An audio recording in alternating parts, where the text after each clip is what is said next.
Hello, how nice to see you again. Արտգործնախարարը ՄԱԿ-ում Հայաստանի դեսպանն ու ՄԱԿ-ի գլխավոր քարտուղարը հանդիպել են Նյու Յորքի Լինքոլնի անվան կենտրոնում։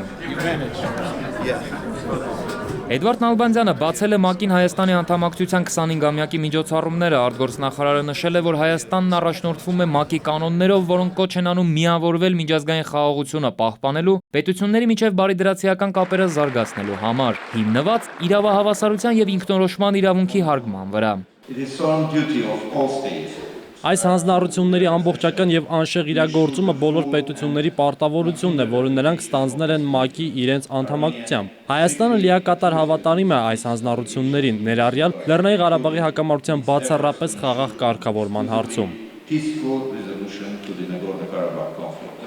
Արտգործնախարարի խոսքով, որպես ցեղասպանության սարսափի միջով անցած ժողովուրդ, հայերը զգում են ցեղասպանությունների մասին բարձրաձայնելու և նոր ցեղասպանությունները կանխարգելելու բարոյական պարտավորություն։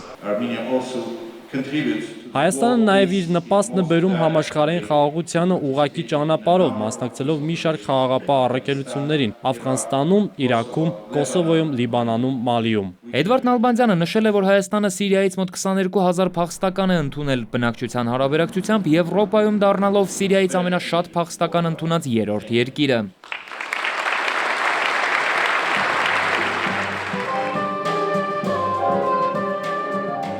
ՄԱԿ-ին Հայաստանի անդամակցության 25-ամյակի միջոցառումները սկսվել են համերգային կատարումներով։ Դավիթ Սարգսյան, ժամը լրատվական։